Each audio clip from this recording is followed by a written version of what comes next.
Welcome to the show. This is the Magician and the Fool podcast, episode number 68.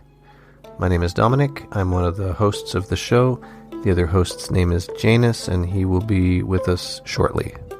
Today we had the absolute pleasure of speaking with Mr. Ronnie Pontiac, who is the author of The Magic of the Orphic Hymns, a new translation for the modern mystic, and we'll be discussing that book with him. Ronnie is an award-winning documentary producer, author, philosopher, musician.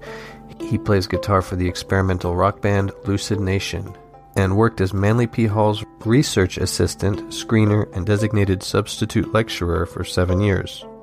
You can find him at the Ronnie Pontiac on Instagram. This was an absolutely fantastic discussion. I'm really happy with how it turned out, and I'm willing to bet you're going to like it. Before we jump into the show, I just want to say thank you to our Patreon supporters. We really do appreciate the support. You help keep this show running, and your partnership is important to us.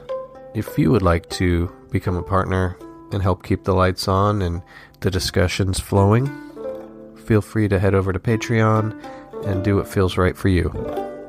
We dedicate this to Hermes and Asclepius. May any merits that we accumulate doing this work be distributed to all sentient beings, so that they, together with us, may equally realize awakening.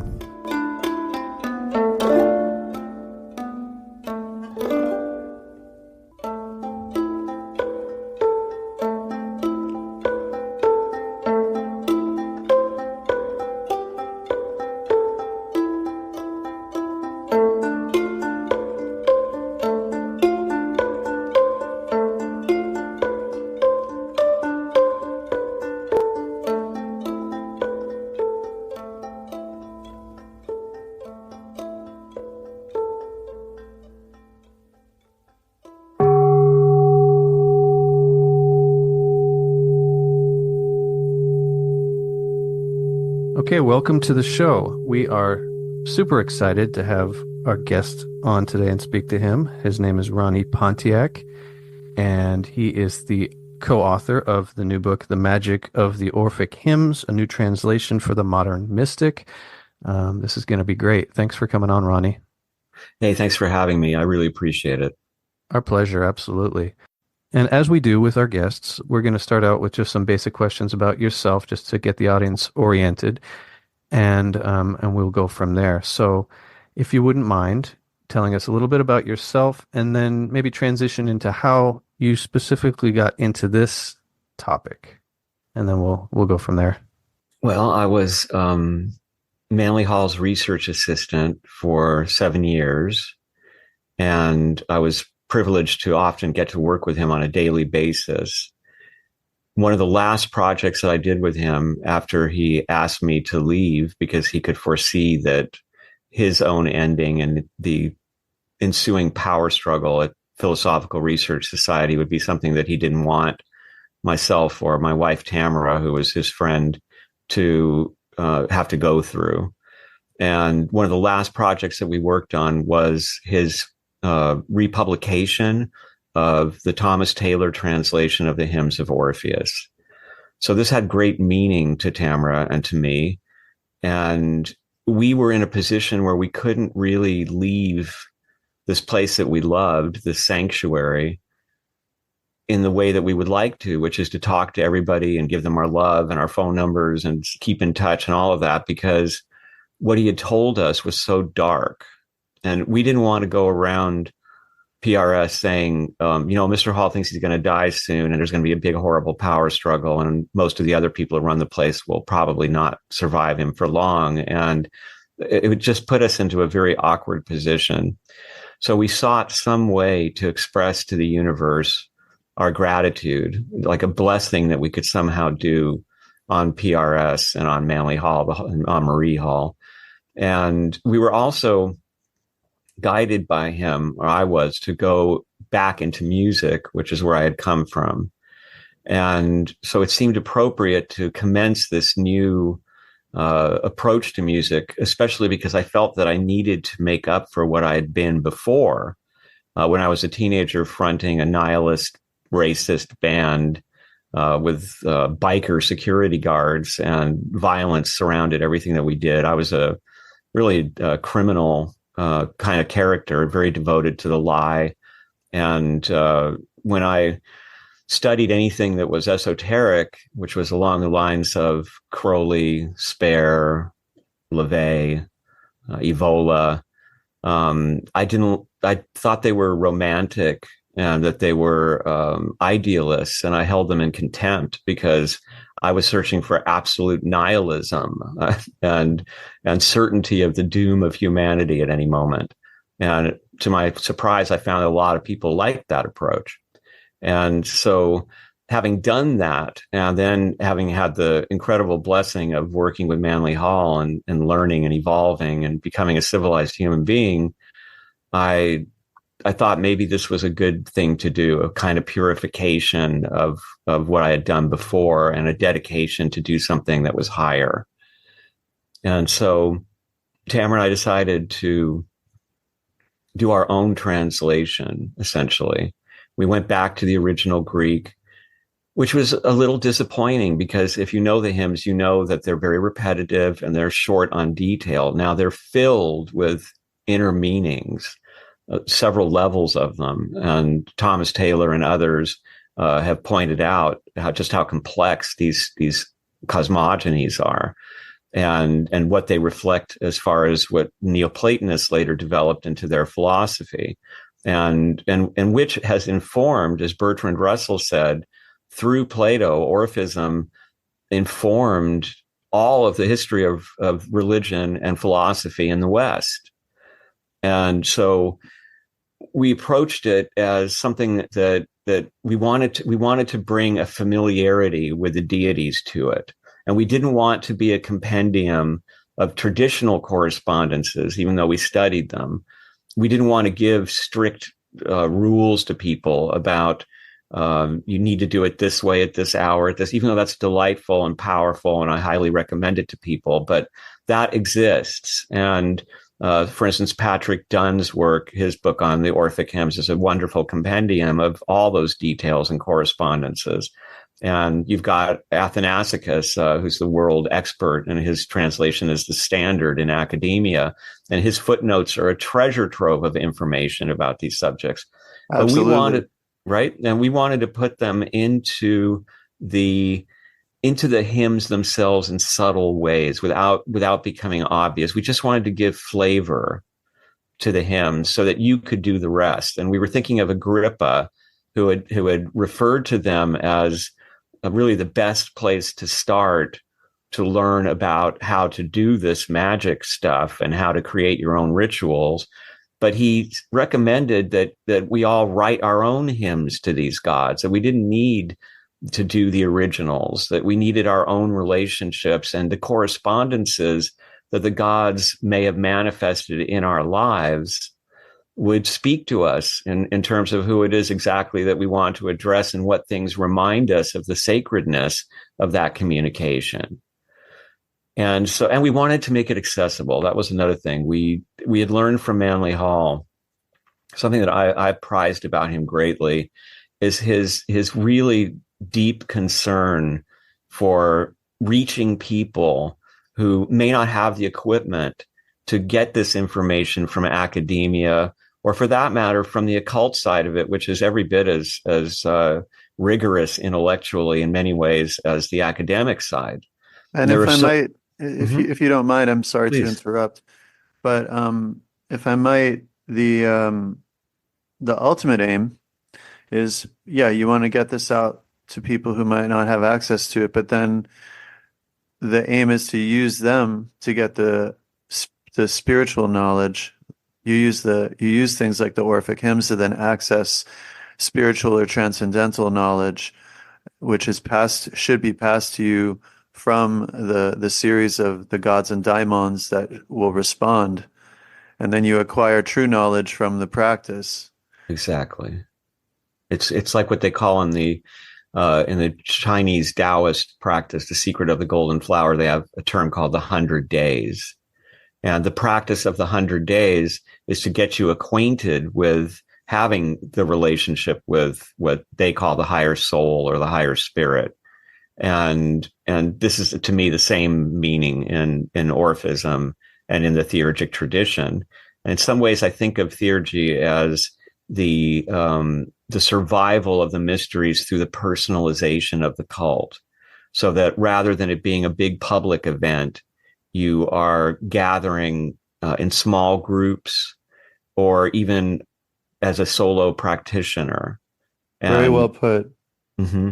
And I think that the connection that's described there, and this is another thing I value greatly about Manly Hall, was that he really emphasized in his work that because what we discover in the traditions of the world about these matters is so different due to the time and place, the languages, and all the peculiarities that those bring into trying to understand what someone is conveying.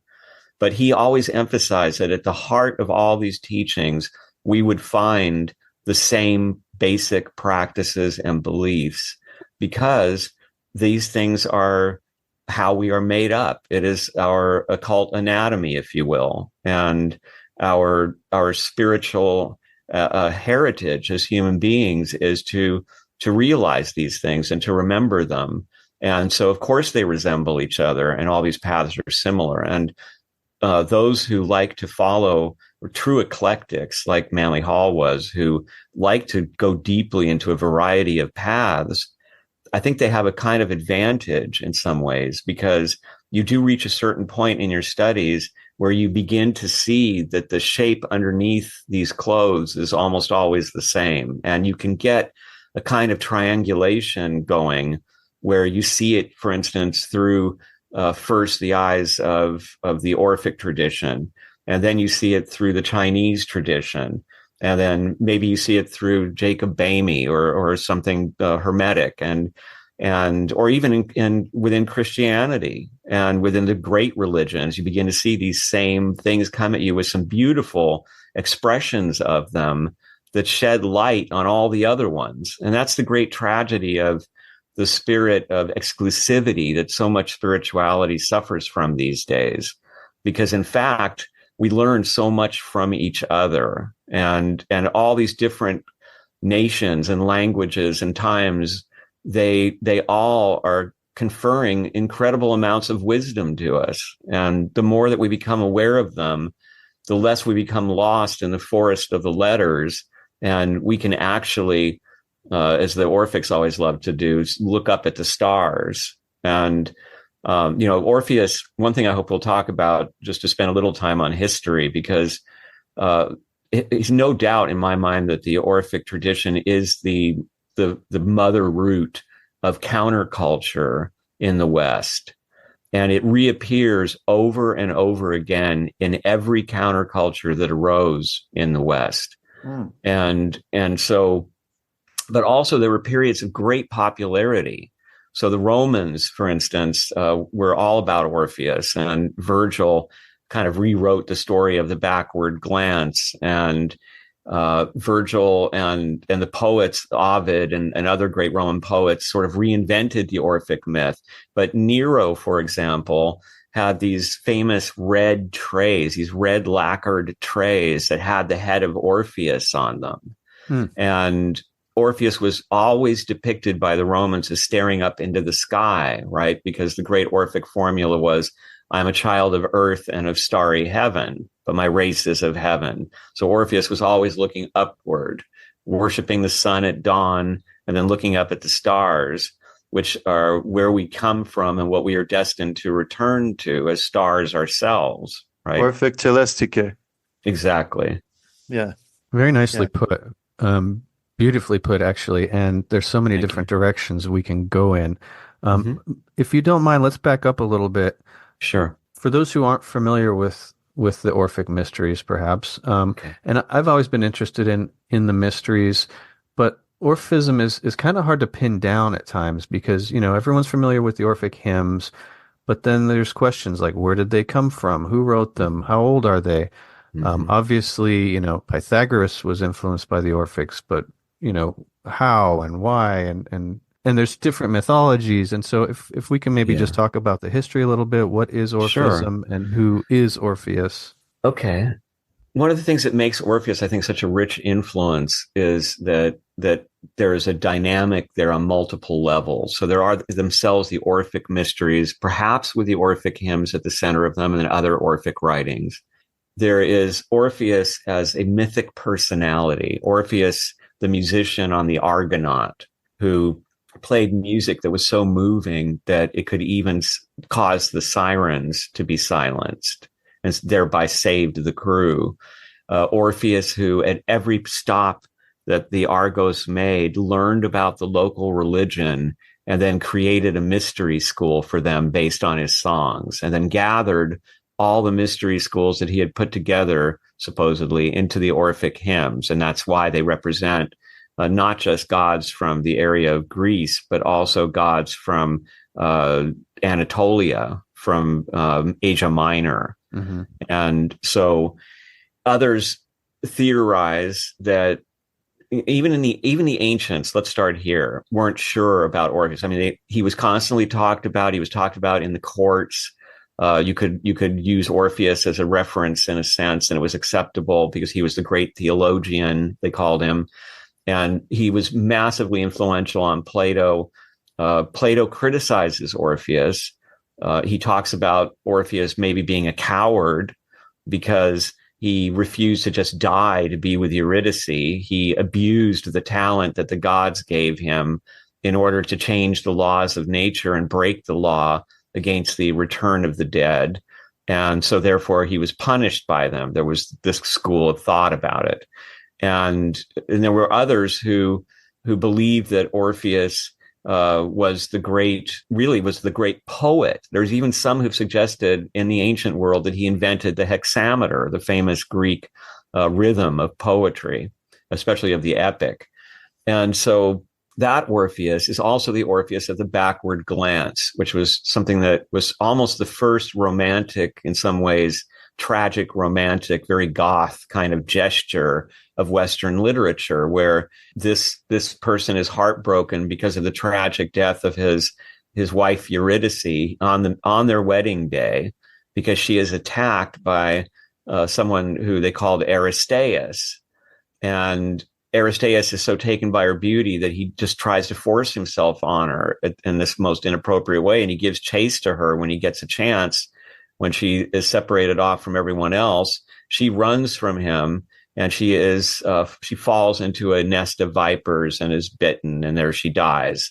And Orpheus finds her, and he issues such laments in his music that they said all of nature wept, and even the gods wept, and everything stopped. And so the gods told Orpheus, you should go to the underworld and see if you can convince Hades to bring her back to you, because they had to do something to stop this lament that was putting life into a suspended state. So Orpheus went into the underworld singing his song, which gave him entry and which lulled all the guardians of Hades, and even caused Sisyphus to stop pushing the rock and caused the vulture to stop dining on the liver of poor Prometheus. And so he sang to Hades and to Persephone, which, if you think about it, must have been quite awkward, since Hades had forced his way on Persephone and had swept her away. And now here comes somebody saying that somebody forced himself on my wife and she was taken from me and I want her back. The Romans like to say that Hades never bought it. The song didn't move him, but that Persephone decided that she was going to make him give Orpheus what he wanted, and he agreed. But there was a trick in it, which was that he must not look back until both he and Eurydice are in the sunlight. And of course, he did look back too soon because he was so frightened that she wouldn't be there and so eager to see her. And unfortunately, he looked just as she was stepping into the light, but was still half in the dark, and she disappeared forever.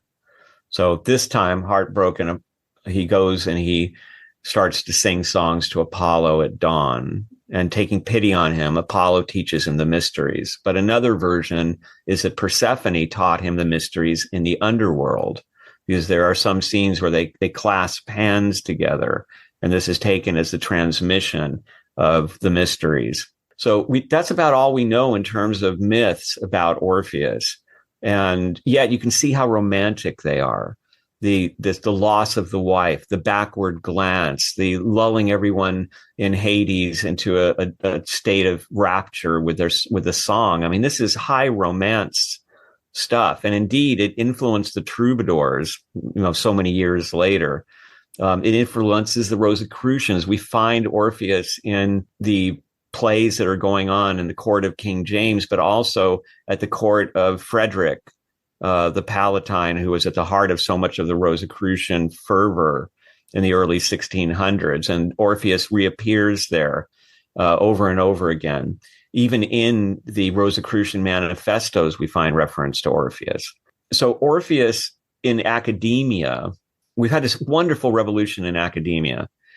For years, there was only one translation by Thomas Taylor, which is rather torturous but wonderful, and was a big influence on poets like Shelley and on William Blake and others. But for a long time, that was all we had. And then we had Stephen McKenna's Plotinus, but we had no kind of correspondent, wonderful translation of the hymns.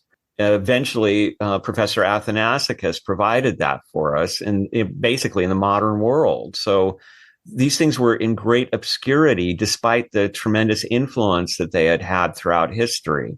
Right. And the feeling in academia was that this was interesting as a foreshadowing or a possible counterfeit creation in competition with Christianity, when Christianity was taking over and the pagan schools were being closed down, including the academy. And the feeling was that it really wasn't that important to study it. And there were a few scholars who had championed it and who came up with this idea that it had been a big religion that lasted hundreds of years in the Mediterranean, that it had had temples and it had conferred its mysteries on all the mysteries, the Eleusinian mysteries, for example. Comparetti was like the god of these guys, this Italian scholar who created this amazing fantasy of this Orphic religion. But fortunately, in the late 1930s and in the 1940s, Linforth and Guthrie, a couple of academics who loved the material and they turned all their critical skills on it, exposed the reality, which was we couldn't really be too sure that anything was Orphic, including the Orphic hymns, that it was all kind of context dependent. And just because these things resembled each other didn't mean that they had common origin. And then there was a real revolution in the 2000s that continues now, where at the same time, strangely, that academia began to recognize the value of esoteric studies in general, there was like a renaissance in Orphic studies, tremendous books and collections published, and that give us such a deeper look into this history. And yet, ironically, it's the same receding horizon. It's still one side arguing, well, wait a minute, there were practitioners. There were both the itinerant priests who may have been really hustling and who wrote these fake Orphic books, the ones that Plato complains about and that Euripides laments and that Aristophanes makes fun of. But there's also this philosophical side of it that the Neoplatonists have spoken about that has some great thinkers in it. And we have, over and over again, these great thinkers of antiquity saying, but here it's all in this Orpheus stuff. This is really where we get it from. And that's why, even though Plato may have cast aspersions, as Olympiodorus the Younger said, one of the last Neoplatonic teachers, Plato everywhere reflects Orpheus or borrows from Orpheus, depending on the translations. And so the academic feeling on the other side is that what we have here is a spiritual counterculture, and that it's a word in a sense like New Age. So it's interesting that Harold Bloom, the great religious scholar who coined the whole idea of American metaphysical religion in the 1980s with his book, The American Religion, in which he reported that he didn't think that we were ever really a Christian nation, that we were always an esoteric nation, a Gnostic nation, and that our religion resembles Persian religion more than it actually resembles Christianity. And he called it American Orphism. And he called the New Age religion California Orphism, right? So, but this is keeping in mind the idea that Orphism is this collection of all sorts of things that on the low end are superstition, and on the high end are the most sublime recipes for achieving transcendence and the experience of what Buck called cosmic consciousness, being purified and remembering the soul and recovering those faculties of consciousness that are lost in dealing with all the complexities of the body and of our lives in society and of all our desires and our reactions and our fears, and instead awakening this what they call in Buddhism the sky-like mind. And so that holds everything within it simultaneously. So now we have so much more material to look at. And not so long ago in Orphic studies, something like 60 years though, the Dervini papyrus was found, the oldest book in European history. And this is by a practitioner who spends a lot of time complaining about how the other guys who do this stuff, who do rites of purification and who consult oracles and do divination for customers, they don't do it right. They're sloppy. And then he explains why his approach is so superior. And it gives us this glimpse into what was an active Orphic culture in one way or another. And then to close off this little section, we have the problem of, well, so where did it come from? Who wrote this stuff? And we have still so much competition and so many differing viewpoints. So one is the idea that it must have arisen in Pergamon, which is not too far from where the great Sufi poet Rumi lived his life, and sort of around where Troy was on that side of Turkey in the West. And the idea is partially built on having found texts and gold leaves or tablets, what the Germans called Totempass, the death passports. And also that there were goddesses mentioned in the hymns of Orpheus, Hypta, for example, who are not Greek. And those names were only found in Pergamon. So some people think it must have been in Pergamon where these hymns came together. Now, we have from the ancients, they say that, well, he went to Egypt, that is Orpheus, and that's where Orpheus learned so much of what he taught. And we do have much similarity in the Orphic teachings. I mean, the whole idea of you go into the afterlife and you're thirsty, and if you go to the most available and popular place to drink, you will forget and you'll be reborn again into another life. Mm-hmm. And if you understand the formula and you remember it, then you will keep going and you will find a guardian who will ask you who you are, and then you will be given water to drink from the waters of memory, and then you will get to sit with the gods. And this is very similar, these narratives between the Egyptians and Orpheus, but it's also very similar to the Hittites and to what the Persians inherited from the Babylonians. Worshiping, we come from the stars, we return to the stars are giving us messages. The mm-hmm. gods are lift us to be among the stars. And then there's also a school that argues that Pythagoras was not influenced by the Orphic mysteries, that he actually created them. And there's a reference to a writer named Orpheus of Croton. And some people argue that Orpheus of Croton was Pythagoras. And we do have ancient testimony to that effect from Chios, for example, who says that what we call Orphic is really Pythagorean and was written by Pythagoras.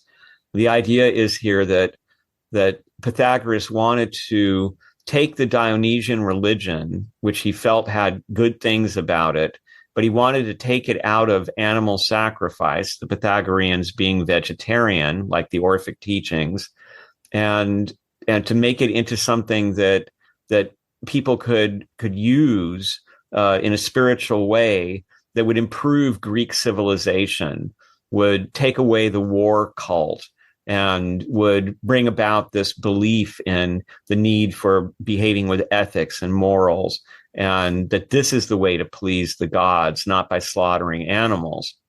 And then there's the question at that point of, so who influenced Pythagoras? And in the ancients say that he went to Egypt to learn once again.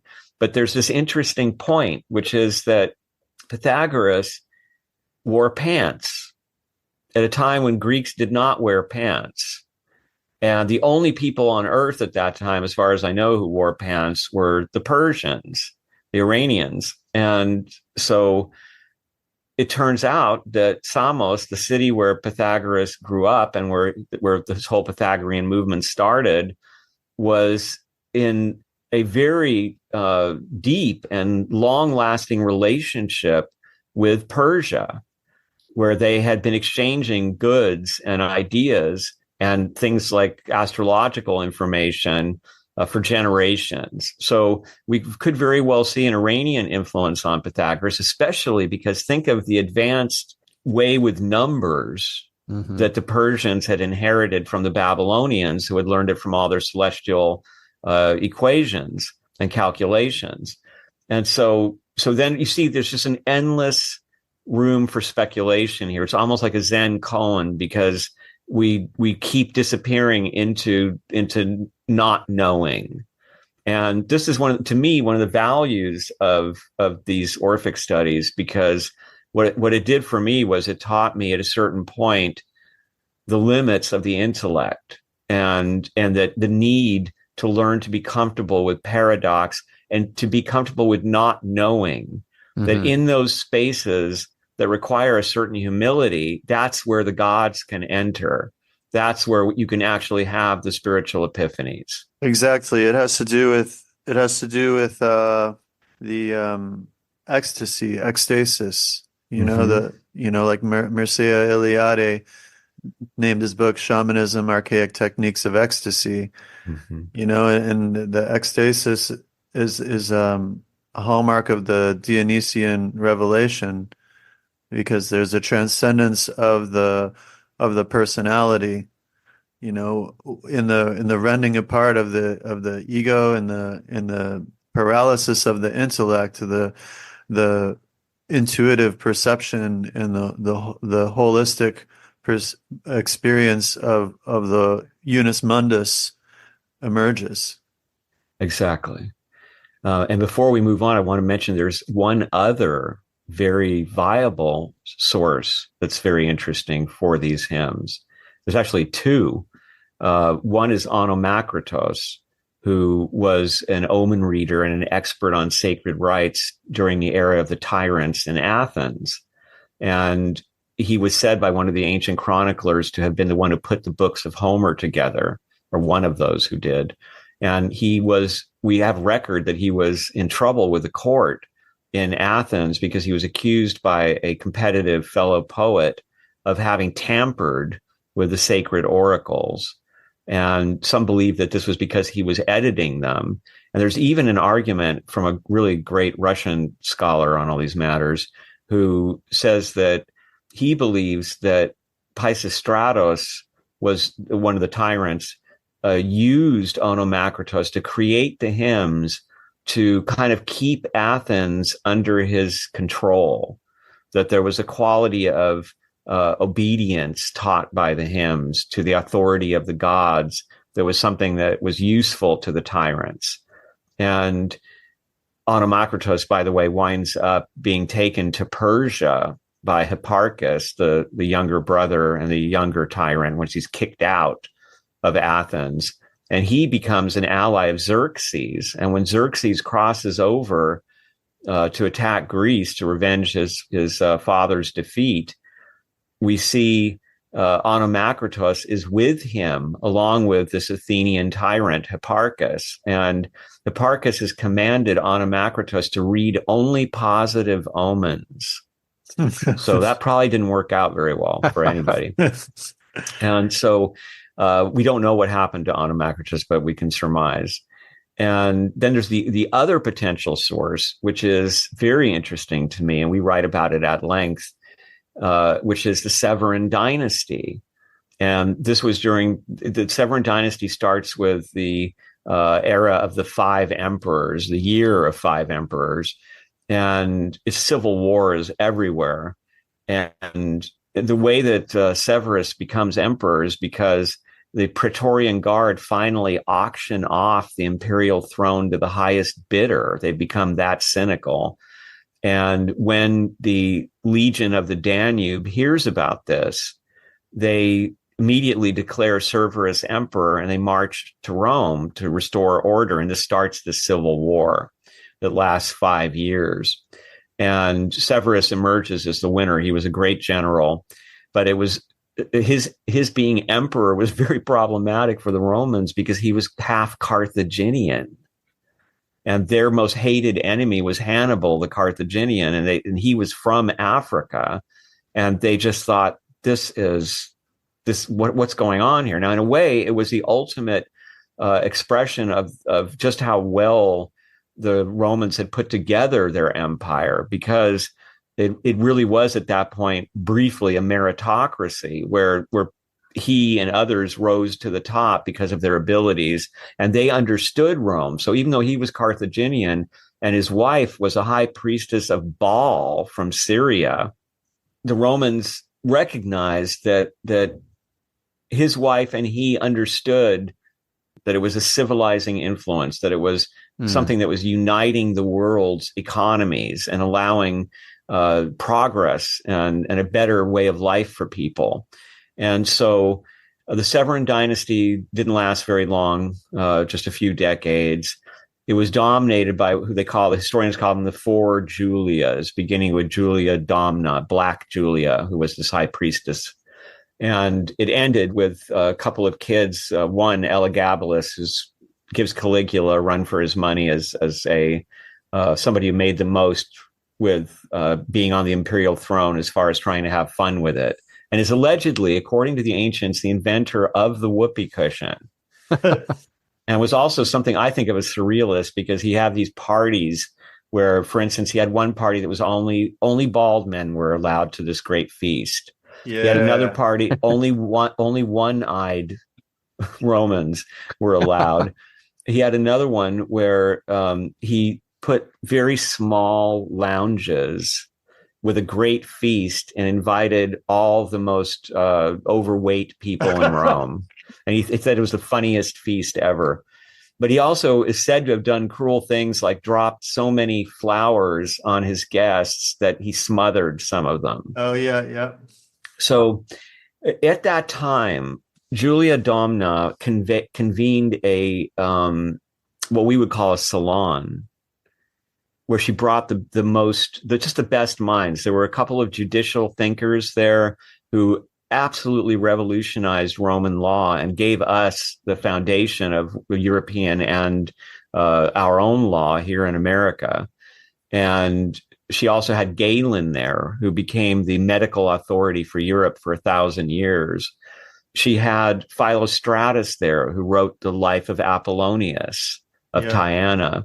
And there are some who think that the hymns were written at that time, possibly by one of these authors, most likely the author of the Apollonius of Tyana, who obviously had these interests. There was a real resurgence of the religion of Dionysus, and there was a deep interest in supporting all kinds of different cults and of restoring the ancient cults that had been lost. So some think that these hymns as we have them were written for banquets that Julia Domna gave. And some academics are arguing that you can see it in the structure of them, because about a half to 2/3 through is where you get kind of the most exciting stuff that has to do with human affections and sexuality in a sense. And then it kind of has a closing time, because as you go toward the end, the hymns all start to talk dreams and death, and it really rolls down into more solemn subjects that kind of bring everybody down. And then you go home. Yeah, I've seen some suggestions that all of the hymns were composed at one time, or not composed. All of the hymns were used at one time, like the entire cycle was recited. Exactly. Yeah, and this could have been a setting for it, to cover all the human conditions from birth to death and everything in between.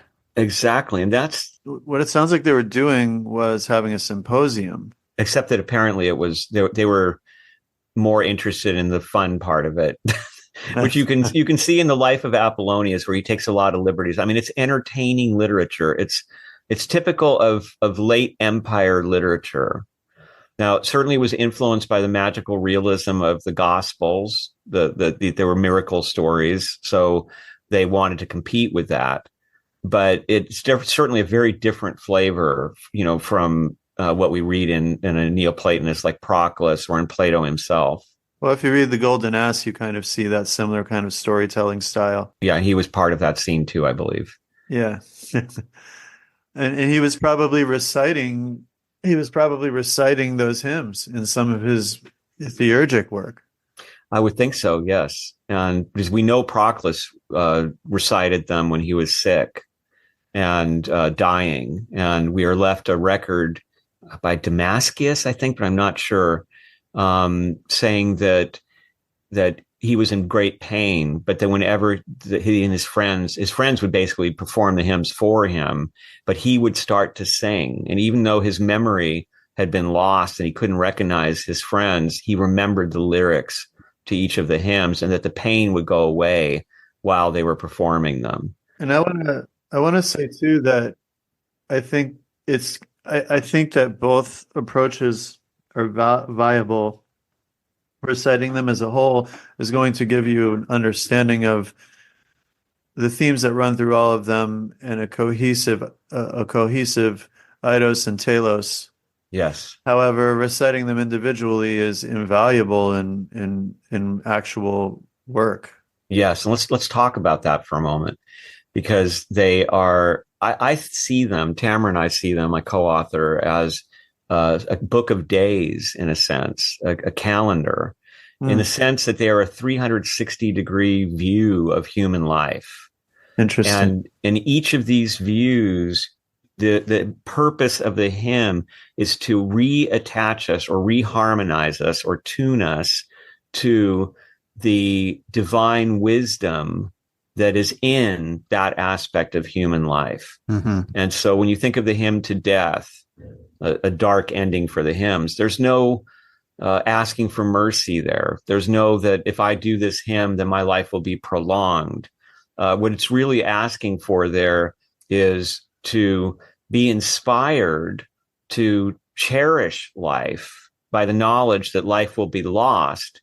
And it's also thanking death for taking us away from the weary wheel of deep grief, as it's called. And so this could be the wheel of reincarnation, or it could just simply be an image of life itself and the material world. But this being taken away by death back to the opportunity to achieve enlightenment is a great gift. And all the hymns look at these various aspects of human life and kind of give them a place. Some of them are just aspects of nature, which are these things that we depend upon. So we're reminded that certain winds are needed to bring the rains at the right time, and that way we get good crops. And the agriculture that underlies the hymns, I think, is a constant metaphor for the hymns themselves being a force or a tool for ripening the human soul. because we do have that connotation in the word. Hmm. And so the hymns are then, if you do them individually like that, day after day, and you really give the attention to them, then you see this great wisdom, and you become harmonized and purified through this process. So I think, let's talk for a minute about how they worked in terms of counterculture, because we'll get a great example of this. So we have this huge influence on Plato. We have some kind of Pythagoras influence by them, or Pythagoras maybe even creating them. We have influence in Rome with Virgil and Ovid and Nero's Trays. And we have, as we come up through the medieval era, we have this reappearance. And we find in early grimoire type works references. And then we have this kind of amazing moment in history, the troubadours, who call him Sir Orfeo. And he's now, they tell stories of this knight who lost his great love. And but now he's this valiant warrior, which is ironic because the Orphics were against being a warrior cult. And this is part of the reason that Tamra and I call them a counterculture, is because they are coming into a Greek culture where the heroes are men like Odysseus and Achilles. They're great warriors. And the best way to die is in battle and to your undying fame. And the afterlife is seen as this depressing place for almost everybody except the highest heroes. It's a place where you just go down into the mud and the dank, and you don't really have any form, and you can't really communicate, and you just sort of drift for eternity. And I think this is connected to Sumerian and Mesopotamian ideas about how human beings don't really earn the afterlife. We're not that important. We're more like insects or slaves for the gods, as the Assyrians said, that the gods created the world. And then they realized, oh my God, the drudgery of keeping this thing going. We're gods. We don't want to do this. And at first they enslaved the lesser gods. And then finally the lesser gods rebelled and said, you're killing us with this drudgery and overwork. And then they invented human beings to do all that. And so we weren't very important. But Orpheus comes in to this culture where you're sacrificing animals to please the gods. And then it is like a barbecue. We have to remember that food is given to people. It's given to the needy. It's given to members of that particular religious group. But there is this slaughter of the animal. And in the Dionysian, you would even see the slaughter in terms of like some of these cults coating themselves in the blood of the killed bulls and those kind of activities. And along comes Orpheus, quote unquote, and this Orphic cult. And it establishes the idea that, no, first of all, killing isn't good, because you could be killing your own mother. Even if you kill an animal, you could be killing someone who was your mother in another life. And the gods don't want killing to praise them, and the gods don't want human beings killing other human beings who are innocent. That's not how we please the gods. Also, the afterlife is very different than you were told. If you don't know where you're going, then you come back here, and you could do this forever if you don't realize what you're doing, if you keep forgetting yourself. But if you listen to our formula and you become part of our group and you give up eating meat and you do the proper things for purification, then when you get to the other side, you'll know what to do and what to say, and you'll never have to come back here again. You will be able to live with the heroes and with the gods in their world. This is a huge change. And if we look at the great Greek playwrights, we see the way that they depict this, that Euripides is condemning Hippolytus as, he's a hippie. I mean, he doesn't want to fight. He doesn't like women. He's not a Greek. He's not, this masculine Greek presence. And then we see the same thing in Aristophanes, who's making fun of these ideas. And And Plato, who's saying, this, he was like all magicians. Orpheus was a coward. Musicians, excuse me. Orpheus was a coward, and so possibly the first musician joke in history, by the way. But so what are we really dealing with here then, when we have this sort of deep respect for the Orphic tradition on the one hand, and the constant refrain from the ancients that it contains the highest wisdom of their civilization. And then on the other hand, we have all these reports of these reprehensible Orphic priests who are signing books with the name Orpheus that they make up themselves and then selling them, literally trying to hear about where rich people died so they can show up at the door and say, oh, you got to let us purify your rich relatives' souls so that they can have a good experience in the afterlife. We have enough indications of these people to know that they were there and they identified with the Orphic cult and the Orphic mysteries. And another thing that's very interesting about that is that they're taking advantage of how respectable the name Orpheus is to a degree. And so where did that respect come from? We don't know, because the earliest reference that we have in a piece of writing to Orpheus is in the 6th century BC, and it's famous Orpheus. So we didn't really find out why. We have these myths, but what do they actually represent? So, Ronnie, do you feel like after all the research you've done, all the thought you've put into this, Yeah. I mean, what are your thoughts on the origins? Do you feel like there was ever a historical, maybe Thracian shaman, where Orpheus kind of originated, or do you think he's purely a mythical figure? Or, I mean, obviously it's impossible to know, but what are your gut feelings on all of these theories? Well, it's interesting. And I should have mentioned Thrace. I'm glad you did, because that, of course, is where he was most commonly attributed to have come from. And Thrace still claims him. If you go through that area of Macedonia, just north of Macedonia, they have places that are said to, where here's where Orpheus slept, kind of things. And they say that he was a great king that ruled there and brought religion as a new source of authority at a time when the traditional warrior authorities were failing, which somewhat addresses what we've just been discussing. Yeah. And so what do I think personally? I think that when you see how similar a lot of the stuff that we find in the Orphic hymns is to the Egyptian, to the Hittite, to the Phoenician, I think that Joseph Campbell may have had it right when he had the opinion that really they all came from a common source. He called it the Great Lament, which was a time when the weather shifted in Europe and in the Mediterranean, and it really caused starvation, and there were diseases, and it changed from kind of traditional hierarchies and autocracies into this literature of lament. That it happened in all of these places, and in all of these places, it created a religious movement that was very different from what had come before it.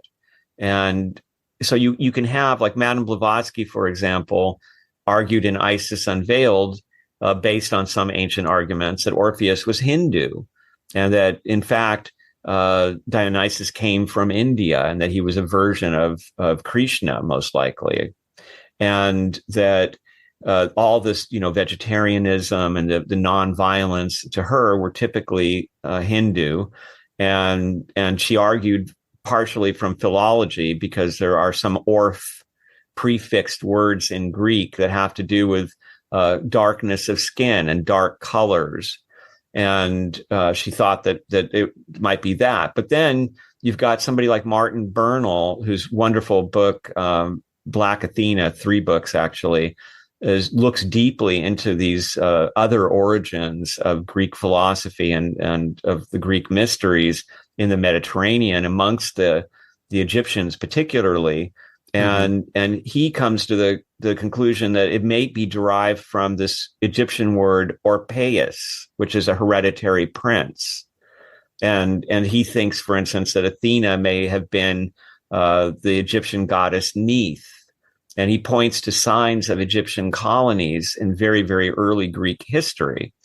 So for myself, I'm comfortable with the not knowing whether there was an Orpheus or not, whether there is a point of origin or multiple points of origin. My guess is that probably several of these origins are true in the sense that they contributed significant aspects of what we've come to think of as this Orphic mythos and of these mysteries. Cool. And let's talk about Dionysus too, because Sure. I've heard it said that Orpheus was, and I think I heard it from you actually. Orpheus was a reformer of the Dionysus cult, and then in Yes. turn, you perhaps have Pythagoras as a reformer of the Orphic cult, which is interesting. But yeah, can you talk about the Or the creator of the Orphic cult. Right. And therefore also the reformer.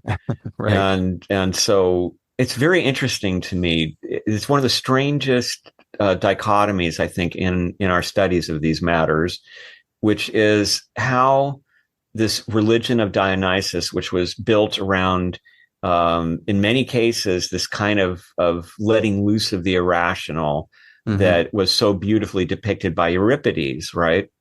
And when we hear the story of Pentheus, winds up having his head torn off, but not before he's cross-dressing under the influence of Dionysus, who's able to drive him mad, essentially. And that madness is essential to the understanding of Dionysus. Now, at first we think, well, how is this possible when people are dancing around and bathing in the blood of bulls, and that a story about a mother who doesn't even realize she's ripping the head off her own child thinks that she's killing a wild cat that has intruded on the women's mysteries in the forest.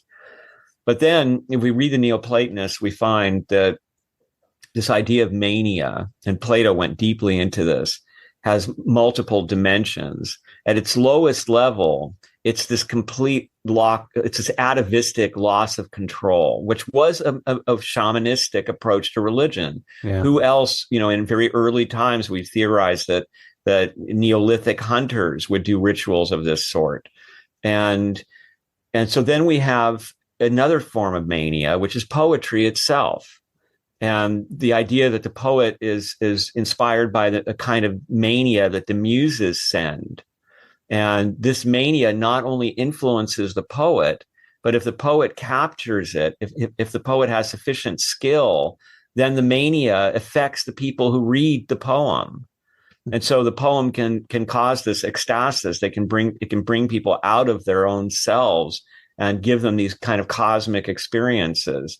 And then we have the mania of the theurgist, of the philosopher, the desire for the unity of God, an erotic mania, we're told by Plato and elsewhere, where this, we can think of it as the ladder in the banquet, in Plato's banquet, or we can think of it as the ladder that Plotinus offers in On the Beautiful, where you start out maybe with, what a beautiful woman. This, people say, this makes you want to live just looking at her. And then you're told, well, why don't we lift this up, another level? She's also, a wonderfully intelligent woman, and she's a wonderfully kind woman. Wow, yes, kindness. That's another kind of beauty. That makes someone even more beautiful. And then you eventually work your way all the way up this ladder, through the beauties of nature and the beauties of the intellect. And you finally find the source of all beauty in the good, the true, and the beautiful, the one. The ladder of Eros. Exactly. So this mania that's sort of hidden in this frenzy of this worship is actually also the most sublime kind of transcendence. Well, the mania is an enthusiasmos. Yes, exactly. It's enthusiasm, and the mania is also, you're talking about mania, we're talking about ecstasy. And it's so funny how in the English language these terms almost acquire a pejorative sense, because in this earlier context they represent states of mystical awareness and self-transcendence, and the way that we enter into unitive knowledge. So it's something that that is a human birthright, though, right? That the experience that we can achieve through the divine mania, the thing that makes it transcendent is our own natures. And I like to compare this to the idea in Mahayana Buddhism that there is a Buddha in everything, like in the Flower Ornament Sutra, for example, which lists all these endless Buddhas, these cosmic Buddhas. And so you can have faith in the world to a certain degree, because even though it's Maya and even though it's a snare, everything here with us is Buddha. Well, now you're getting into the tantric distinction. The two truths of, there's the ultimate truth, and then there's the kind of mundane truth, but they're both truths. Yes, exactly. One of the paradoxes. Or the Hermetic idea of, the above and the below and the below and the above, the interpenetration of the hexagram, which is, that's the Sri Yantra. And even in the most minute things, that's why even in the folk religion of the supposedly unlearned, you have the supreme revelation in the most simple action of the pouring of a water libation. And, and it's really about unveiling. And so what you're saying, yes, it's our birthright, but the thing is, we are enmeshed in a world that, we're enmeshed in relationships, we're enmeshed in responsibilities, we're enmeshed in personal dramas, family concerns, the vicissitudes of fortune. And this is no different than it was 2,000, 5,000 years ago for our forebears and the prior cycles of races that occurred before us. And so what I love what you say about Orpheus being an outlaw, being a rebel, really, because you have to be that outlaw like Odin, who's also a god of ecstasy. You have to be that outlaw in order to step outside of this human social matrix and enter into the matrix of relationships that involves the gods, the spirits, animals, plants. And when you enter into that, all of a sudden, these go from being these sort of tertiary aspects of an environment to being living, conscious manifestations of a constant theophany. Beautifully put. And another thing I think that is really interesting is you see so much of Orphism in authentic, primitive Christianity. True. I would even say the singing element in the Mass is very Orphic. The wine. Yep. Yeah, there's so much influence. I mean, that's why the church fathers, they would quote Orpheus admiringly here and there. We even have the record of a Franciscan monk. We don't know who he was, but he left his opinion that Orpheus was Jesus, that it's just Jesus in a different time, and that there's much of good to learn from these ideas. And so the church itself at one time saw the Orphic religion as a precursor, and Orpheus was even granted the boon of being allowed to exist not in heaven or hell, but in a nice kind of garden set off to the side for pagans who, had they been alive after Jesus, would certainly have been Christian. And so, which actually it's a good time to look at the influence as we come up on the Renaissance, because that allows us to talk a little bit about Ficino, who I think in many ways is the great father of Western esotericism, of the huge influence he had on Agrippa and on Paracelsus and on Levi and others, Crowley. And so you've got this fellow, and this was a big influence on Tamra and I too, because when we read about what he had to say about the hymns, we were eager to try them out. And so he said that there was no more powerful magic than the Orphic hymns. So we're left to wonder, what does that mean? Well, he kind of explained it in another quotation where he says, I learned from Orpheus that love existed, that it held the keys to the whole world, The whole power of magic consists in love. The work of magic is the attraction of one thing by another because of a certain affinity of nature. So here we come back to Eros again. And this idea that the hymns, well, why are they the most powerful? Because they have love in them. They teach us the love of the gods, that each hymn, as it describes a different aspect of life, shows us how the gods love us and how they try to help us.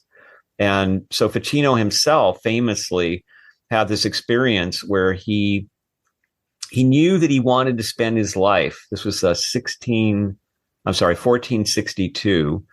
And he knew that he didn't have the means to do so. He wanted to translate Plato and Aristotle, and we assume the Orphic Hymns, because many of these had just been rediscovered by a researcher who brought them back from Arabia, as it was called, and where they had been preserved. And so in frustration, he did the hymn to the cosmos. He had his own music and he performed it in Greek as a gesture to the universe of asking to be given this right. And almost immediately after, he received a letter from Cosimo de' Medici, who said, I have decided to give you this house in Careggi, and I'm going to give you a farm to support you. And I want you to spend the rest of your days translating these wonderful books of wisdom. And he mentioned the hymns of Orpheus in particular and told Ficino to bring his musical instrument with him, an early form of the guitar, and to perform them. So this affected Ficino greatly. I mean, he felt that his prayer had been answered, and he went about doing this, and in so doing created the Renaissance, really, because he and Cosimo created the Platonic Academy of Florence. And at the heart of it, really, was Ficino doing these translations and sharing these ideas and awesomely performing these hymns like all the time. He actually had a picture of Orpheus painted on his instrument, and he would play the hymns to heal his friends. He would play them just when everybody was gathered. And we have this wonderful testimony from a composer named Poliziano, who said, I was there with my friends listening to Ficino perform these beautiful hymns all night long. And I was so excited that I came home, and without any sleep, I wrote this incredible composition. And eventually Poliziano did really an opera, what became opera, with Leonardo da Vinci doing the set designs for it. And it was called Orphy, and it was about Orpheus. Amazing. Incredible. And then you have Botticelli is in that group with his famous Aphrodite painting. We have Michelangelo, and then of course Lorenzo the Magnificent, Cosimo's nephew, and together these people created the Renaissance. And so many other artists who were influenced by this upswelling of pagan knowledge and inspiration. Isn't that amazing how this ancient knowledge had this resurgence at this point of history and literally restructured culture? Exactly. Now, it's one of the interesting things about it is, and I think this has something to do with our times, we can see a similarity, is that here's this flowering, this amazing time to be alive with this incredible art and all these things going on in Florence. And then all of a sudden along comes Savonarola, who's a fundamentalist, and who says, hey, this stuff is pagan, it's demonic. And, all these paintings and these books, they're nonsense. We have to get back down to living like Jesus and being simple and humble. And, we're damned creatures. What are we doing here?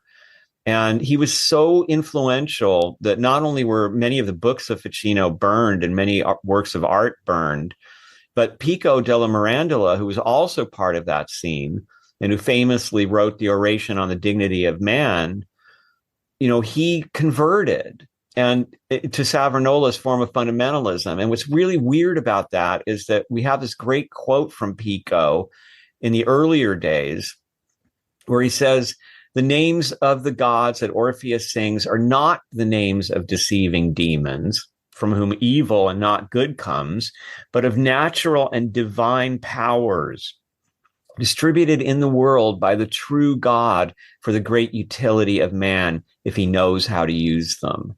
So somebody who had the wisdom to recognize that, yet was somehow emotionally moved by this appeal to this kind of primitive form of aestheticism.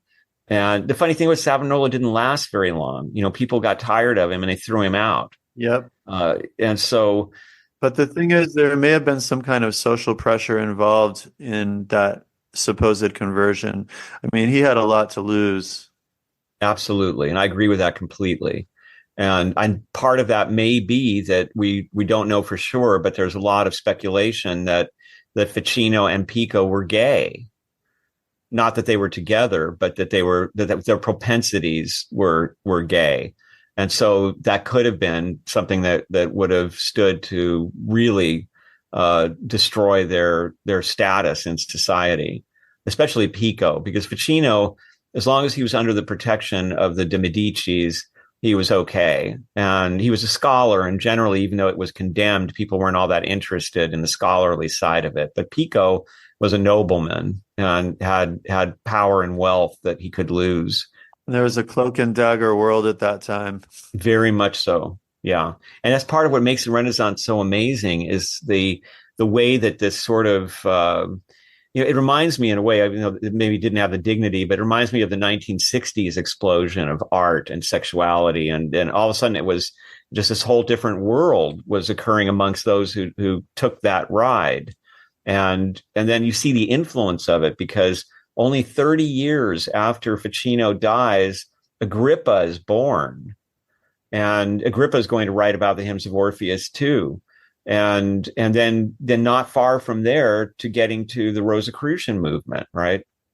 And their interest in Orpheus as well. And interestingly, even found it. We interviewed this guy, Randy Rourke, who worked for William Burroughs and who also was for, I think, 17 years, he was Ginsberg's assistant, Allen Ginsberg.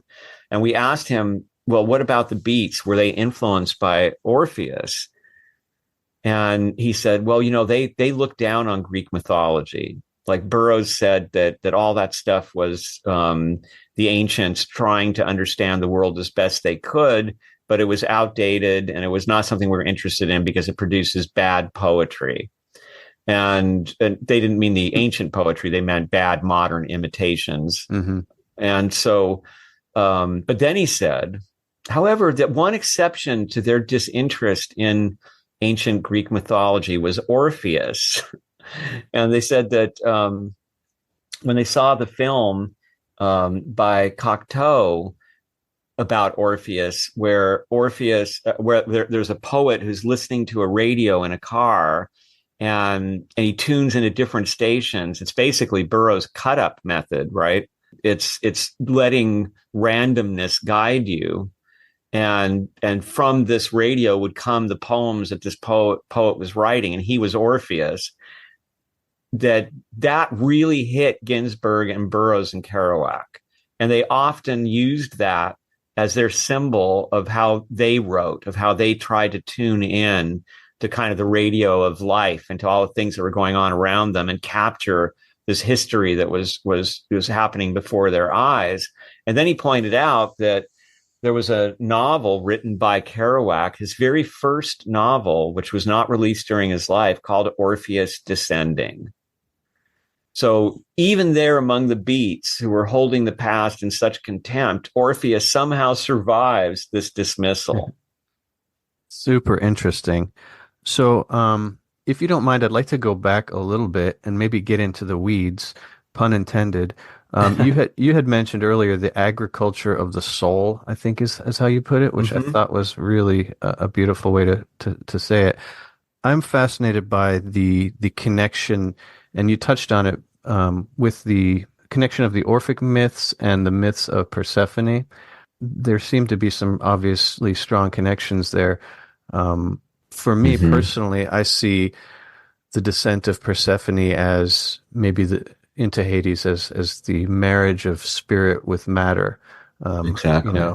And I'm wondering, because the symbolism is so similar between the two stories, I'm interested in your take spiritually and symbolically, the Orphic descent, and the Orphic myth, and specifically the role of Aristeas. What you think he represents? That is such an interesting question because Aristeas is another one of these paradoxes.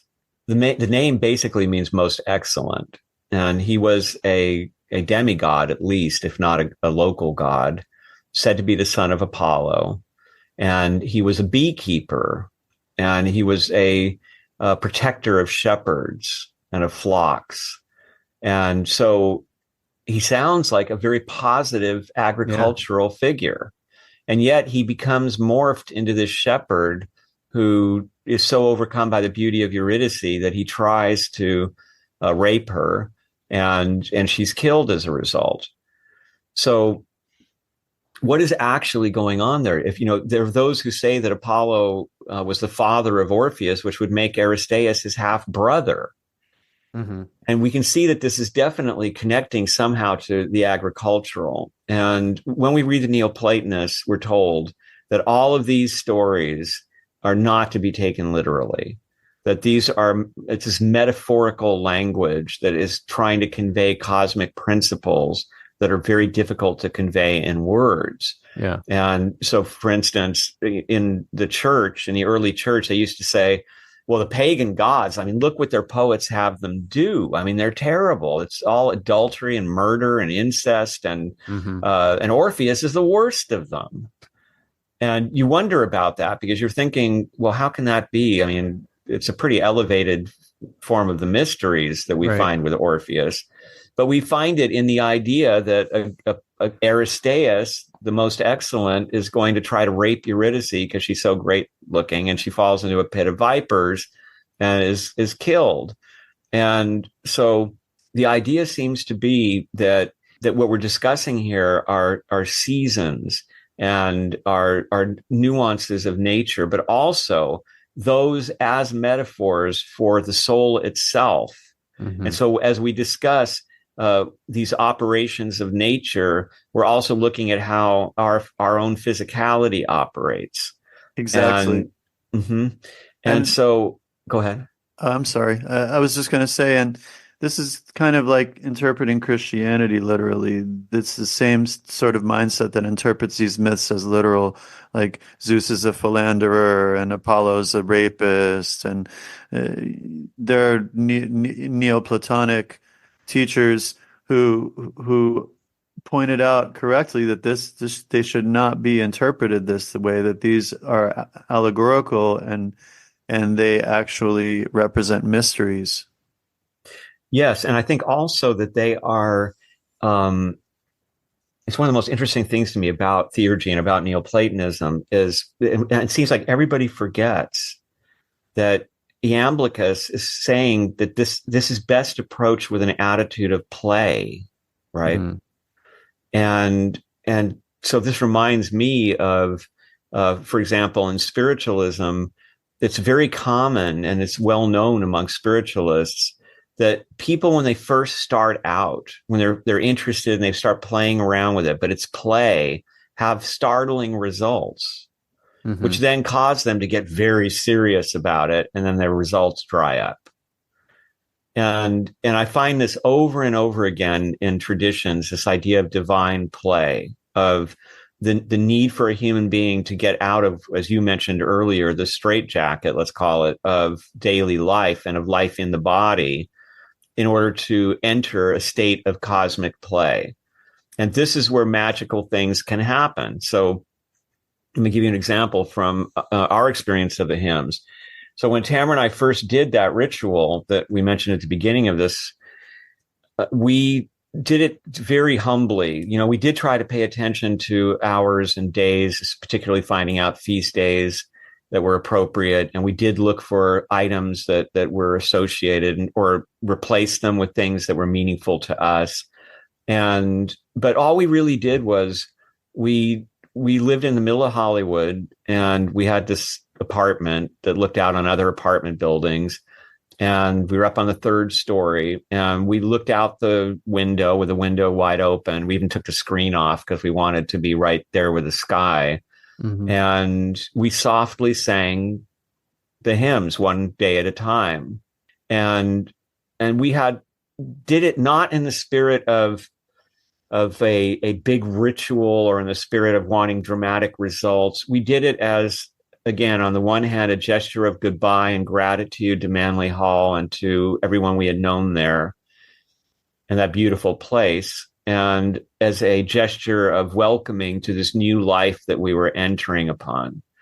And when we did it, we did have at times startling results. So, for example, when we did the hymn to Athena, we didn't get a lot of owls in this area, especially at that time. It was pretty urban. Mm-hmm. And in broad daylight, a big great horned owl showed up and landed on the nearest telephone pole to our window, sat there while we performed the hymn to Athena. And then when we finished, it jumped off and swooped directly at us and then up and over the roof.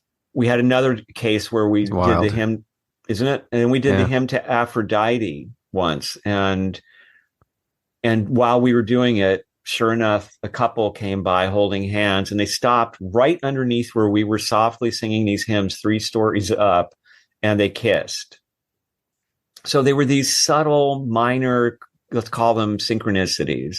Mm-hmm. But we could tell something was happening, and we had multiple versions of this appropriate to the deity that was involved. And then when we finished them, so this is years later now, this was back in the late 80s, early 90s when this happened. And now we've been working on them off and on all our lives. And we're finally going to be published by Inner Traditions. And we go to do the final edit. And when you publish books, especially through a traditional publisher like that, there's like edit after edit after edit after edit. And there's finally this final edit. This is it. You can't change anything else. It's going to the printer. So we went through the whole book, and then we did them again out loud. We did them all at once this time. And when we finished, and this was during the COVID lockdown, we suddenly heard these screams just down the canyon from us that you couldn't tell if they were screams of horror or laughter. They were the kind of screams that give you goosebumps, and they felt to us like maenads or like Dionysian screams. And the most amazing thing about this was that we had a neighbor who had lived in these hills all her life for like over 60 years.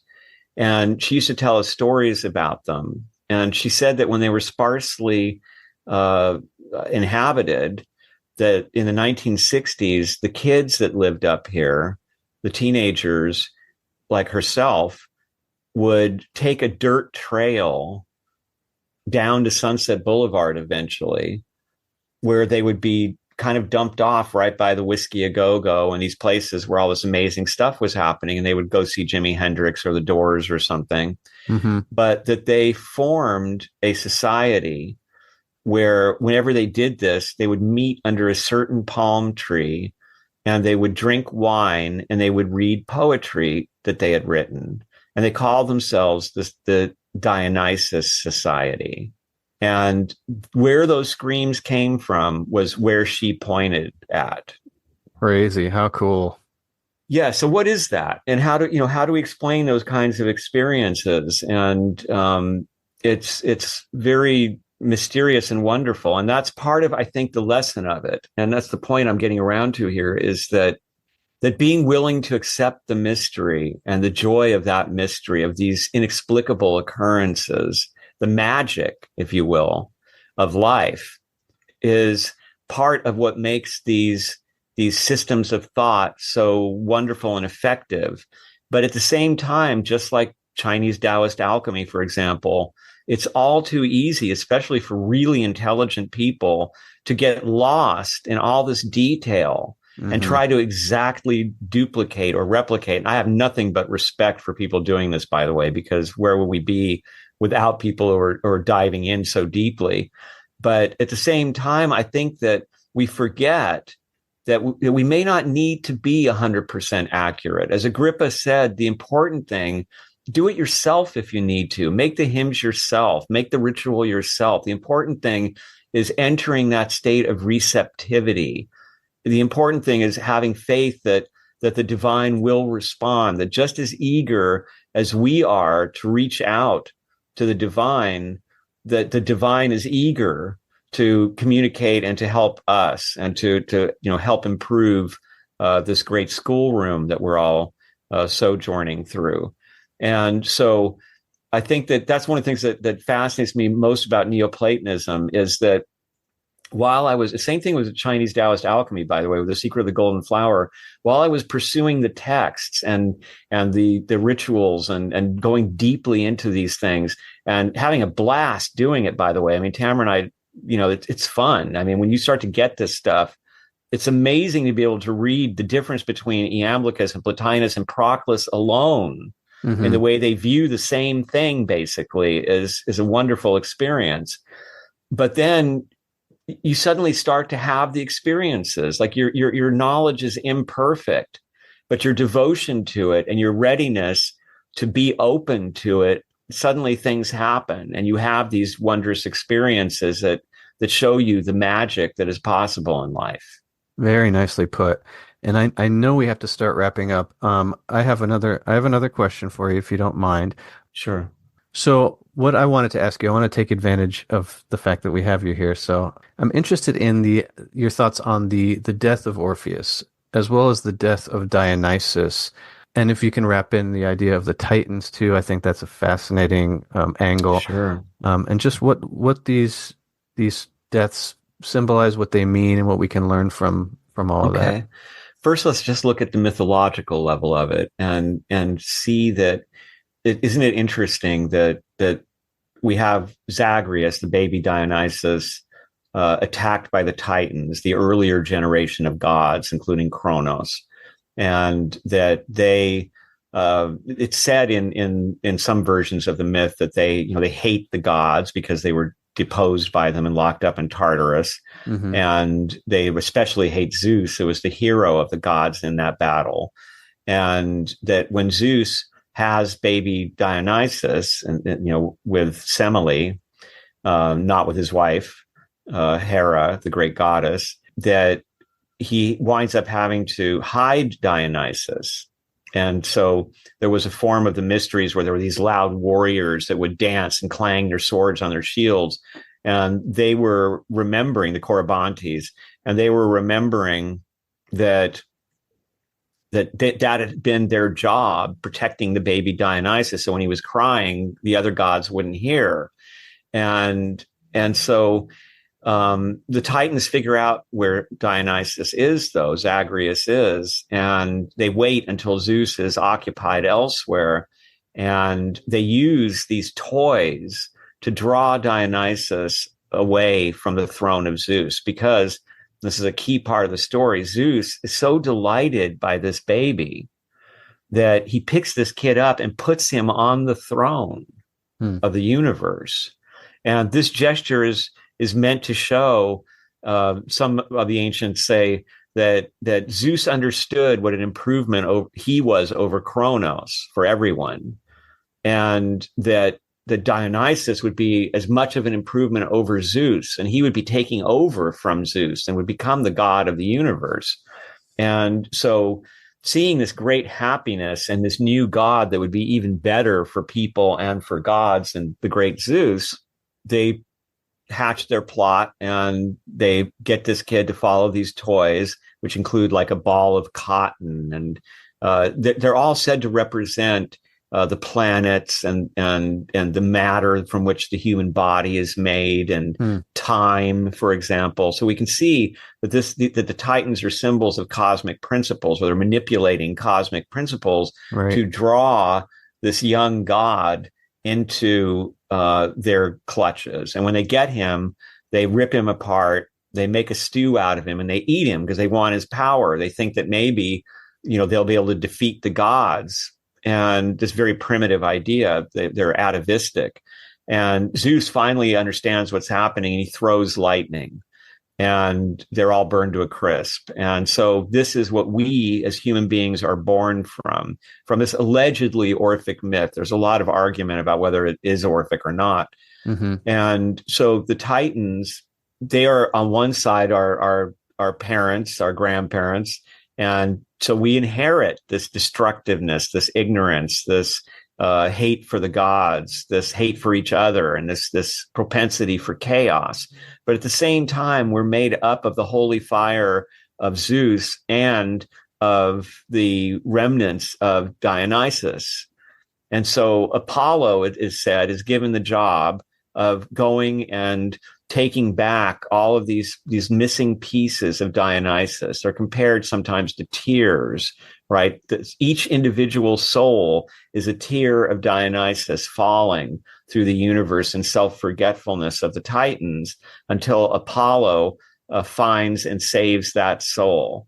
And so this sense of redemption, of course, is something that became very important in Christianity, and is one of the reasons that Christianity saw a resemblance to Orphism, because they believed that this was an Orphic myth, even though they said it was disgusting. What kind of religion would talk about that? Even though it's so weird, because they're giving the host and saying eat the body of Christ. It's a little weird, but then you've got the similarities mythologically. So here you have this torn apart god, Zagreus, and then you have Orpheus, who is supposed to be the priest of Dionysus par excellence, and he is torn apart by the Maenads, who are worshipers of Dionysus.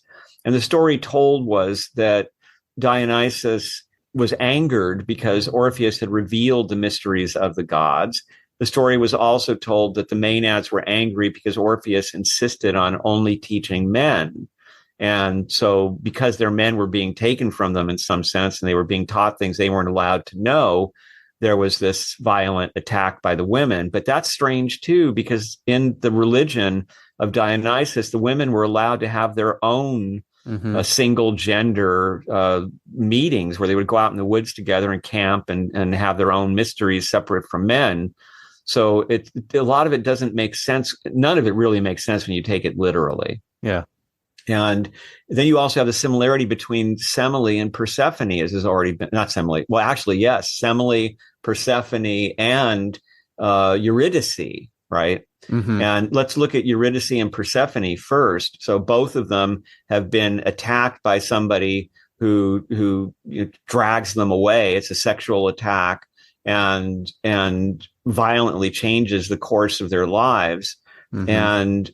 And both of them have this kind of position as having something to do with the judging the dead, because in very early versions, there are some references to Eurydice under a different name, which is Agriope, the wild-eyed, right? And even of her saving Orpheus from the underworld, as if there may be this underlying matriarchal story of a female goddess who saves the lost male, which goes very well with Adonis and the other earlier golden bow kind of stories about these dying fertility gods. And so Osiris, if we can go there too. Yeah, exactly. And so then what you've got is, and also what does Eurydice mean? It means wide ruling, right? Your is wide, that's Europe, the wide plain, and combined with Dike, right? The goddess of justice, Dike, wide ruling. Now, why would this woman, who for most of the history of Orphism had no qualities at all. I mean, there's many early versions where she isn't even mentioned by name, and she's just the lost wife. But how can she have a name like that? Well, that's the name that you would give to the judge of the dead, right? Wide ruling. So there are some who believe that basically that the Orpheus story is a restatement or a mixed up version even of the story of Dionysus going to retrieve his mother Semele from Hades. He's allowed to do that by Zeus, and he's the only one who brings somebody back. And so Orpheus then is this under the influence of the great lament, this tale of sadness that involves the elements of the original story. But when we even this, think about this, man, that Zeus in the Orphic mysteries is Zeus Hades, right? Mm-hmm. So Zeus is the one who has taken Persephone to the underworld. And this is where the incest stuff came in, as Christians saw it. And so this all becomes this complex, kind of confused set of relationships that mirror each other. Yeah. Now, as to the deeper meaning of it, I think I agree with you when you say, first of all, it captures beautifully human mortality. It's even been used, for example, as a metaphor for creativity, that the artist tries to capture this vision, goes into the underworld and tries to bring it back, but it's never complete. No creativity is ever complete. And so we wind up, we do that backward glance and we say, oh, I guess it's done. I'll never work on this again. And then, as most authors will tell you, even after your book is published, you wish you had done this or added that or changed that. And so it's been used as a symbol of that. Jung used it as a symbol of individuation in his psychological philosophy, that it was a positive thing, that it was when the psyche actually kind of grows up and becomes fully itself, and it leaves behind the underworld and it leaves behind Eurydice, but through that pain of loss achieves true individuation and remembering.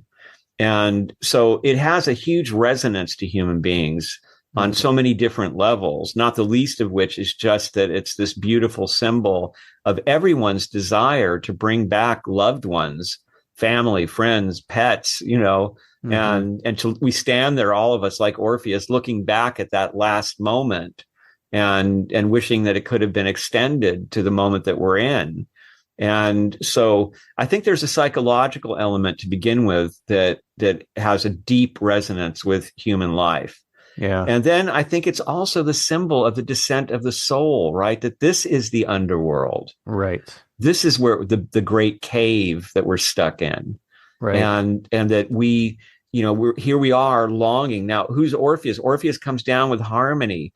And when Orpheus enters the world, as we see through the influence of Orpheus throughout Western history, there's suddenly this harmony. Suddenly the flowers are blooming. It's like Persephone is walking again through the fields in spring, and people are creative and hopeful, and love becomes the strongest magic in the world.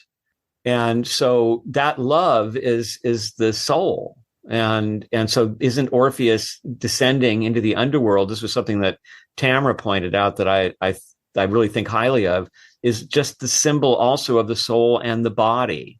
Yeah. That the soul brings that harmony and that ability to sustain through time to this collection that is the body.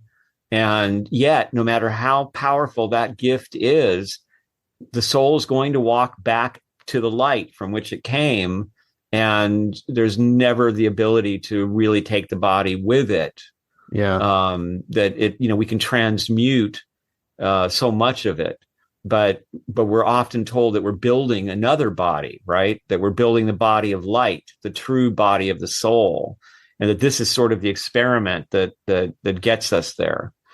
And so I think that it touches on so many aspects of the mystical experience, and it can be looked at as a symbol of so many key teachings that are connected to every one of these traditions. And I think that's why it has so much force to it. Yeah, beautifully put. I agree 100%. I mean, it's also got so much of the idea of kind of the perennialism of life, and then rebirth and reincarnation tied into there as well. And it's really beautiful. It is, yeah. and reminds us of just to appreciate the beauties of life. Absolutely. Well, I hate to do this, but we do have to wrap up. I've Of course. enjoyed this immensely. It's been a Well, real thank honor to you. talk to you, Ronnie. I appreciate it. Thank you so much. Thank you for your work. And where could people find you? I mean, you've got this new book, The Magic of the Orphic Hymns, a new translation for the modern mystic, which you wrote with your wife and co-author Tamara Lucid. What else do you have? I know you've written other books, and what do you have planned for the future? My American Metaphysical Religion book is out there. It's only a year old. And if you have interest in these matters, it's an absolute treasure trove of stories that were mostly forgotten about people all through the history, even prior to the colonies of this continent, and of how deeply steeped even the pilgrims, for example, were in all of these esoteric ideas.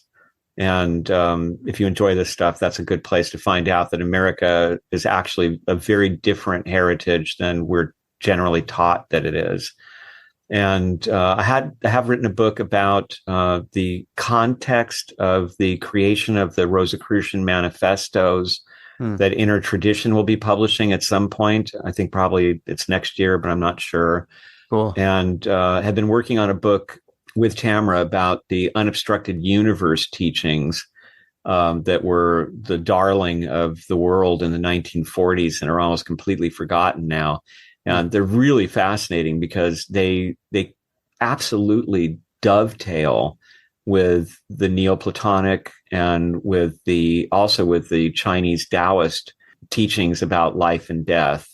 And yet it's given in this kind of American vernacular that's so different. We're used to encountering these ideas in more or less ancient dialects. Yeah. And here we have these very modern people who had these experiences in a different way and who record them. And they're definitely recording the same thing.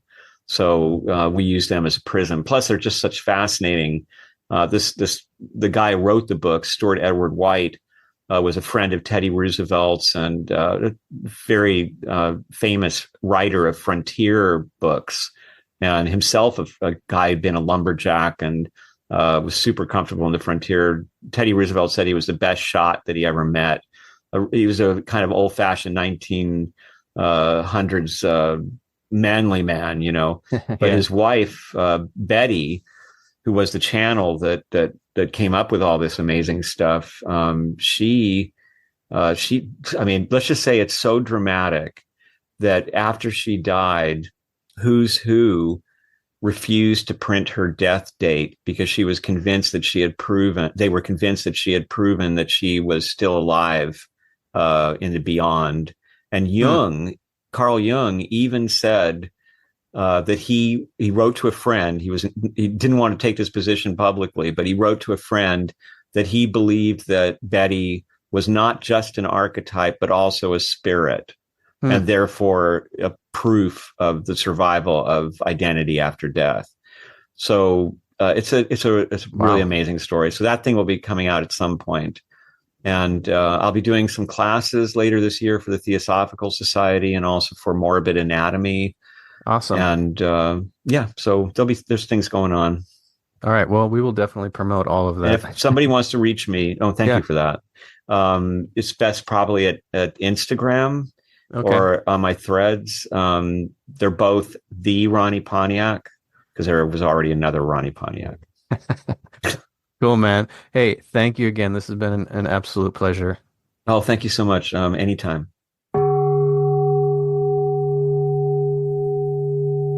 That was the wonderful Ronnie Pontiac, an erudite and experienced researcher, esotericist, and all-around interesting person. What a cool interview. I had a lot of fun in that interview, actually. Like, I found him to be really engaging, charismatic, super interesting, has a lot of life experience behind him, and obviously thinks very deeply about these topics. So it was a real pleasure. Yeah, it was cool. I enjoyed it. And all of our long-term listeners know that we have a focus on theurgy and the mysteries of antiquity. And the Orphic mysteries are a very big part of that sort of matrix. So I love talking about that subject. There's so much so deeply you can go into it.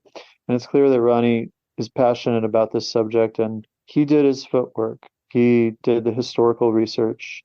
He provides a really useful contextual analysis in that book, and his translation of the hymns are accessible for a modern day practitioner and reader.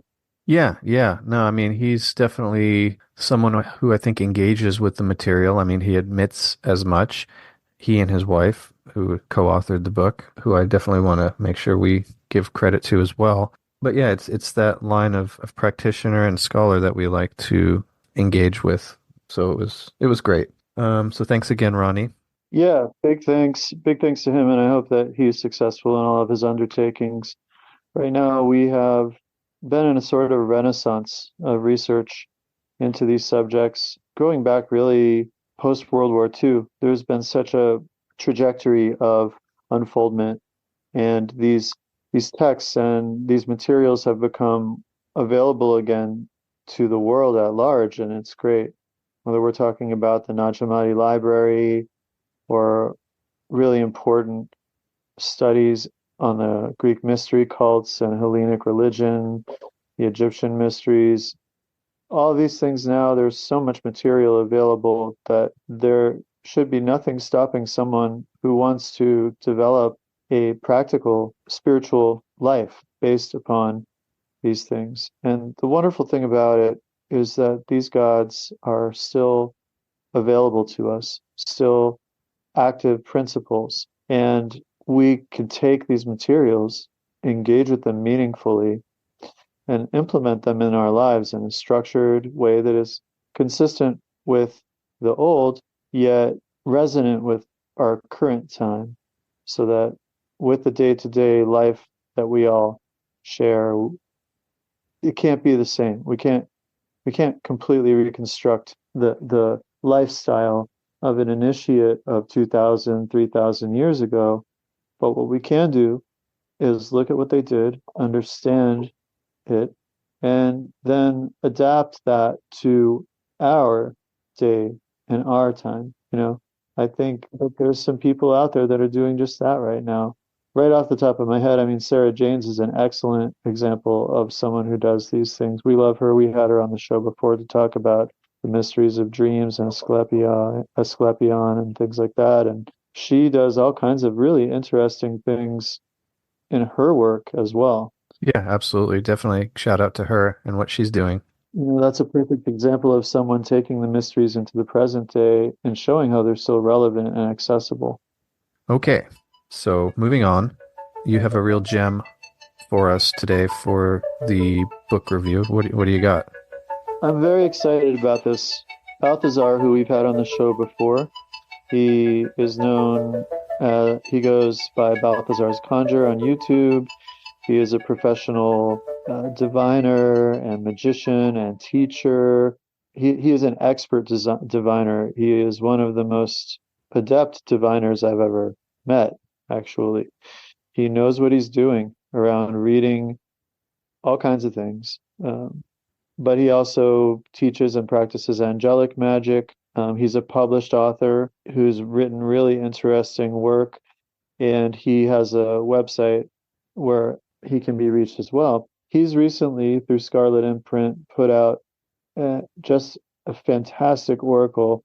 It's called the Divine Gypsy Mother. It is his own. I don't want to say reworking, but his own refinement of the Zaguner cards, the Gypsy cards, which are used especially in mainland Europe for divination. It's essentially a Germanic system with similarities to the Lenormand, which is also a Germanic system despite the association with Madame Lenormand's name. It is also a Germanic system. It is a very straightforward system of cartomancy, and he produced a set of cards which are absolutely beautiful. The artist who worked on them is very talented, and one of the things he did intentionally was to make cards that depicted pictures of actual Romany, because they're called the gypsy cards, and yet if you see just a traditional pack of them, they depict sort of 19th, 18th, 19th century European life. So one of the things he did in his redesign is depict actual Romani people to offer respect to the spirits of the gypsy court. Now, along with this deck that he's designed, he also released a book, and the book is absolutely spectacular. It goes in depth into the interpretation of these cards and the meaning of these cards, but it's not just that. With the book alone, you're getting a compendium of divinatory techniques and insights into the very processes of divination from a experienced, seasoned professional reader of the highest caliber.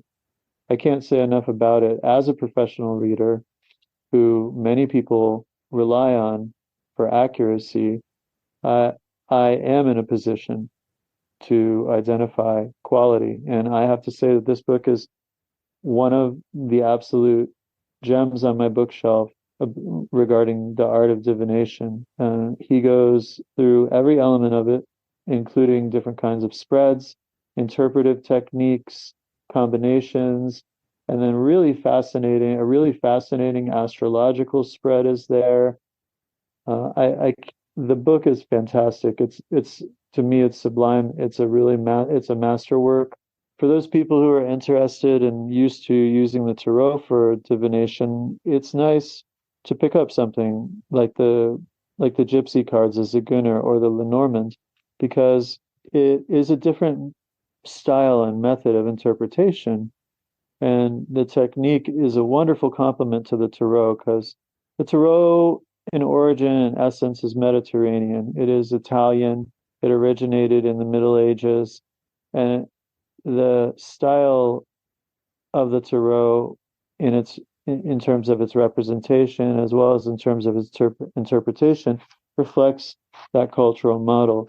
When you're dealing with the Lenormand or the Zigeuner cards, you're entering into a more, in my opinion, a more Germanic style of interpretation. It's straightforward. The symbols are very simple and clear and direct, and it is excellent for identifying day-to-day questions, day-to-day issues, answering topics. And the thing about the Zigeuner cards in particular is they are specifically designed to address matters amorous, matters romantic. So they have a focus on love, and any professional diviner knows that one of the primary things that people come to you asking about is their love life, questions about romance. And this deck is very useful for that. Very, very useful. So I just want to say bravo to Balthazar. He created a masterwork here. It's available through Scarlet Imprint. It is called The Divine Gypsy Mother. I can't say enough about this. I strongly recommend it. Go on over to Scarlet Imprint. This is a limited run edition, so I don't know if they'll be releasing it on their Bibliothèque Rouge imprint, which is the more affordable version, because this is a deck and book. And I don't think that Scarlet Imprint has released many decks, maybe one other. So I'm not sure how many more of these are available. I know it's been selling really well, and there's only so many out there. So if you are interested in these subjects, I heartily and strongly recommend acquiring this. Agree 100%. It's a beautiful book, very thorough.